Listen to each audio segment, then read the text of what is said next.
It's become an annual tradition, one of the worst ones. Every spring, schools hold graduation. Plenty of Democrats, but almost no Republicans are invited to speak, and the Republicans who do show up are booed. Secretary of Education Betsy DeVos learned that recently when she was booed at Bethune-Cookman University's commencement. Jason Nichols is professor of African American Studies at the University of Maryland at College Park. He's denounced Secretary DeVos as a representative of white power in the United States. We spoke with Professor Nichols recently. Here's the conversation. Professor Nichols, thanks for joining us tonight. Why were you upset that Betsy DeVos spoke before these students? So I wasn't upset at all, Tucker, that she spoke before these students. I'm a firm believer in the First Amendment. I think she has a right to speak. My problem was that the community made a decision that she should not come, including 60,000 people from the BCU network said that they didn't want her there. And I think commencement is a special event, particularly for students and families, and if they decide that they don't want her there, it shouldn't be a unilateral decision made by the president of the university. Well, 60,000 people don't go to the school, so I don't know exactly who those people were. That's far more than actually attend the university. So, you know, I don't know where you're getting that number or why you believe that online survey speaks for the community, whatever the community is. Did you poll every student there? So, no, I did not poll every student. I looked at, well, I think in terms of the student body, we saw how they reacted. They used their First Amendment right, which was to protest.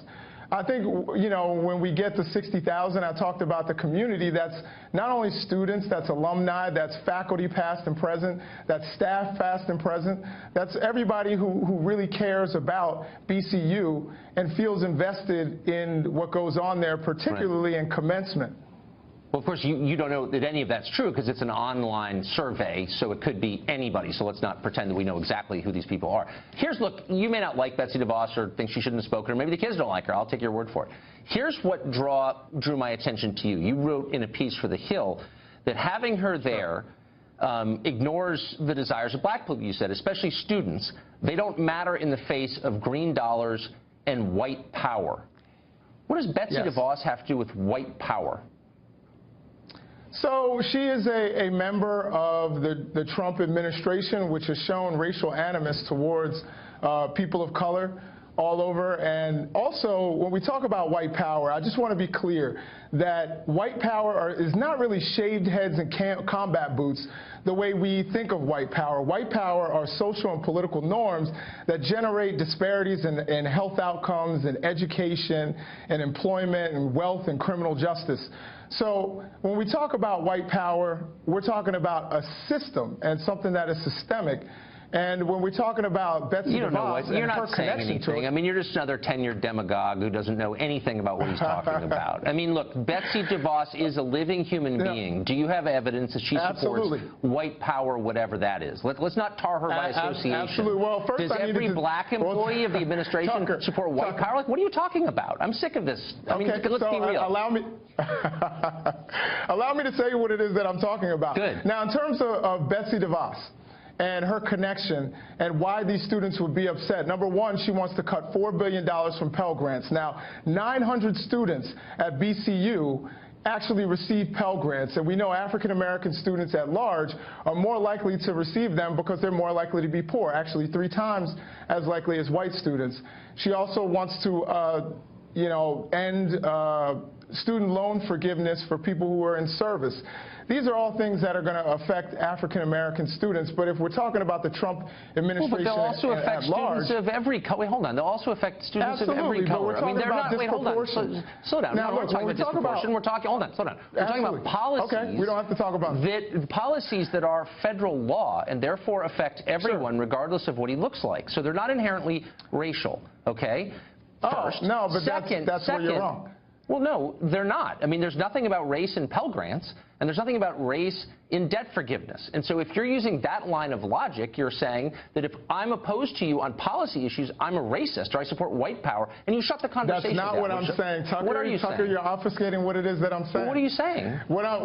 What I'm saying, I've already said what white power is, and I believe that we're talking about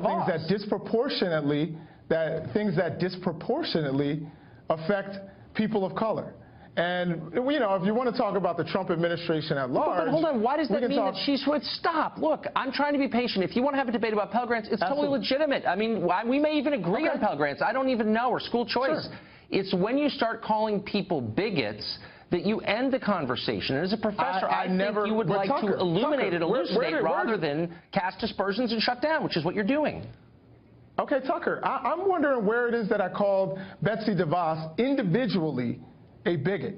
Please tell me where that is. You because said I don't remember saying that she was a bigot. Because of white power. And my point is, look, you may not like the Trump people, you may disagree with her view on Pell Grants, but that is not. I never called her a bigot. That's exactly what you're. Let's not be coy here. You wouldn't use that phrase. I would never use that phrase unless I was calling someone a bigot, because that's what it is. No, I don't think that that's what it is. I think it's saying that the school, and as a matter of fact, it wasn't even a critique on Ms. DeVos herself. As I said earlier, I'm a firm believer in the First Amendment to the Constitution. I think she had every right to speak. I think she could have done what Dr. Carlson did when he was. Nobody's contesting her right to speak. You're not contesting her right to speak, and I'm not either. Absolutely You're just saying she shouldn't have done it. We agree. Because she's on the wrong side of Pell Grants, and white supremacy or white power got her there. And I'm just saying, look, you totally eliminate the possibility of reasonable conversation when you say nonsense like this that you can't even define, you clearly don't understand, and you're just telling other people to shut up. I don't understand. I think I clearly defined it for you. I'm not sure if you were listening, Tucker. Intently. But I think I defined it for you. Okay. Well, I don't understand, so I hope you will come back and fill me in. I appreciate your coming on tonight, Professor. Thank you.